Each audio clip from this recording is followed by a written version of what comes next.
세계 최고 수준의 삶의 질을 자랑하는 나라, 유럽연합에 속하지는 않았지만 별반 차이 없는 나라, 남녀 평등과 관련하여 가장 선두에 있는 나라, 북유럽 국가 노르웨이의 이야기입니다. 인구 540여만, 노르웨이의 1인당 GDP는 2020년 기준 약 6만 5천 달러로 세계 6위에 랭크되었습니다. 전통적으로 노르웨이 경제를 한 축을 이루는 것은 바로 수산업인데요. 이 나라는 세계에서 중국 다음으로 가장 많은 수산물을 수출하는 나라입니다. 2019년에만 무려 110만 톤의 연어가 수출되었다고 하는데요. 노르웨이산 연어를 먹는 사람은 전 세계적으로 매일 1,400만 명에 이른다고 합니다. 노르웨이 하면 빼놓을 수 없는 게 바로 아름다운 자연환경이죠. 덕분에 이 나라에서 관광업은 GDP의 8%가량을 차지하는 중요한 돈벌이 수단인데요. 2019년 기준 9명 중 1명이 관광업에 종사한다고 합니다.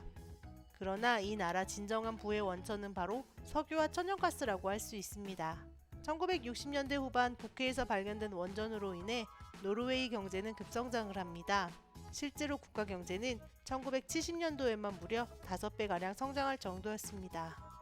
현재에도 석유와 가스 산업은 노르웨이 국가 경제의 5분의 1, 수출의 경우 3분의 2가량을 차지한다고 합니다. 한 가지 재밌는 사실은 이 나라는 석유로 돈을 벌기는 하지만 정작 노르웨이에서는 신재생에너지를 사용합니다. 이곳의 전기는 98%가 친환경적으로 생산되고 신차 10대 중 6대 이상이 전기차라고 하네요.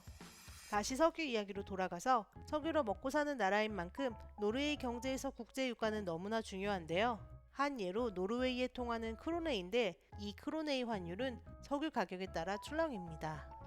이는 물론 국가 경제에도 영향을 줍니다.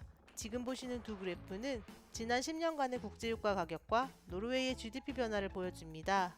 두 곡선이 매우 비슷한 흐름을 가지고 있음을 한눈에 알 수 있습니다.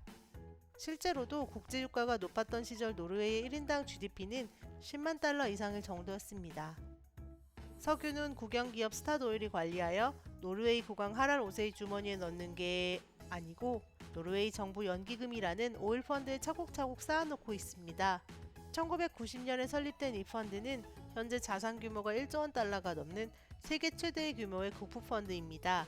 전 세계 주식의 1.4%를 보유하고 있을 정도라는 이 펀드는 우리에게 유명한 마이크로소프트, 애플, 아마존 등 74개국 9천여 개 이상의 회사에 투자하고 있는데요.